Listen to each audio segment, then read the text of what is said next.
La voie du véritable pardon. Pasteur Masolo Tchounassi.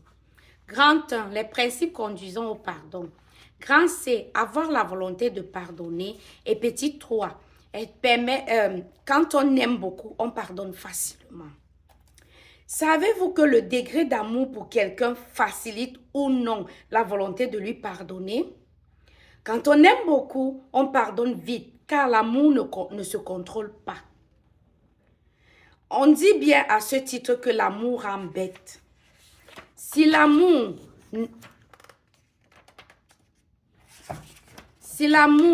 ne vous rend pas bête, ce n'est pas l'amour. Voyez comme Dieu lui-même aime l'homme. Même Satan est étonné par cet amour qu'il porte à la mode de terre difforme que nous sommes. Un jour, j'ai parlé durement à ma fille de 7 ans parce que je la trouvais discrète alors qu'elle devait travailler.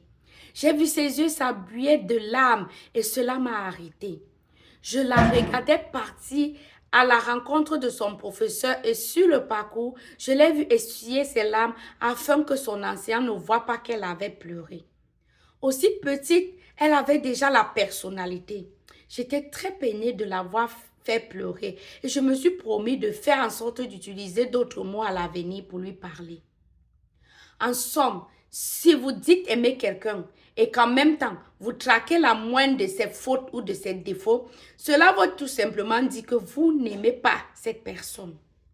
Demandez à Dieu de répandre son amour dans votre cœur et le pardon deviendra facile. L'amour est un amortisseur de chocs et de coups. Il amortit les paroles blessantes et les actions méchantes. Dans le cas contraire, elles sont reçues de plein fouet et font mal. Certaines personnes sont comme des robots ou des démons. Elles n'aiment pas les gens, soit à cause de leur cœur endurci suite à une blessure, soit parce qu'elles ne s'autorisent aucune forme de sensibilité. De fait, il devient inconcevable pour elles de pardonner. Alors que l'amour excuse tout, croit tout, supporte tout. 1 Corinthiens chapitre 13, le verset 7. Le pardon tacite en est un des fruits. On se pardonne sans se demander pardon. Par un bonjour, un sourire, un regard, un cadeau. Prenez l'exemple des enfants. Ils viennent pleurer dans les bras du parent qui vient de les corriger. C'est cela la puissance de l'amour dans le pardon. Petit saint, tout faire par amour. Ne faites rien par intérêt, mais faites tout par amour. Sinon, le jour où on vous fera mal, vous ne saurez pas pardonner à votre offenseur, car vous n'aurez pas d'amour. Attention alors à ne pas vous exposer au principe de la récolte de votre semence. Ce que tu sèmes, tu le récolteras. Galates chapitre 6, verset 7.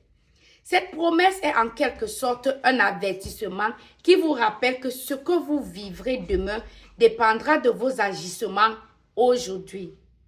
Vous serez jugé et mesuré du jugement et de la mesure dont vous jugez et mesurez. Matthieu chapitre 7, le verset 2. En conséquence, usez de miséricorde envers vos offenseurs. Heureux les miséricordieux, car ils obtiendront miséricorde. Matthieu 5, le verset 7. Tolérer leurs défauts et leur donner des qualités qu'ils n'ont pas vous permettra d'avoir conscience de vos propres imperfections.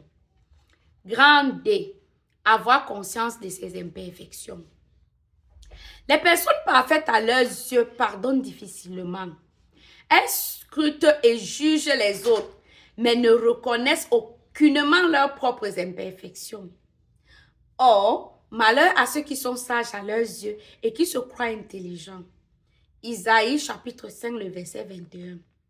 Elles sont tellement concentrées sur les autres qu'elles n'ont pas le temps de s'observer pour constater qu'elles ont elles-mêmes des défauts. Des défauts qui sont parfois pires que ceux des autres qu'elles jugent. C'est d'ailleurs pourquoi elles ne pardonnent pas facilement. Dois-je rappeler que le seul modèle parfait, sans défaut, c'est Jésus-Christ? Si on vous place à côté de lui, combien de défauts pensez-vous avoir? Ne soyons donc pas parfaits à nos propres yeux. Chacun de nous a besoin du pardon. De fait, comme nous avons besoin d'être pardonnés, nous devons aussi d'accorder notre pardon à notre prochain. Car on ne récolte que ce qu'on a sémé. Galates chapitre 6, verset 7. Quand les scribes et les pharisiens ont amené au devant de Jésus la femme adultère pour l'accuser, il les a renvoyés à leur défaut en leur demandant simplement que celui d'entre vous qui est sans péché jette le premier la pierre contre elle. Jean chapitre 8, verset 7. Ces accusateurs qui étaient tous concentrés sur l'offense de la femme ne se voyaient plus, se regardant eux-mêmes comme parfaits. Jean chapitre 8, verset 4 à 7. Ramenés subitement à la conscience de leurs défauts, ils se sont tous sentis indignes. Ils n'ont pas pu la lapider car il aurait fallu qu'ils se lapident eux-mêmes également. Lorsqu'on se lapide soi-même, on utilise la pierre contre soi, de sorte qu'il ne restera plus de pierre pour lapider l'autre. L'homme qui se considère parfait a les mains pleines de pierres, tandis que celui qui reconnaît ses défauts n'a pas de pierre à lancer contre les autres, mais des pierres contre lui-même. Ainsi, quand il agit, il est compréhensif, puisqu'il reconnaît avoir lui-même ces mêmes imperfections. Je prends pour exemple ces femmes qui pardonnent l'adultère de leur mari, tandis que ces derniers n'agissent pas de même si elles fautent, même si ce faux pas est moindre. Au contraire, ils s'érigent en juges alors même que leur forfaiture est bien plus condamnable.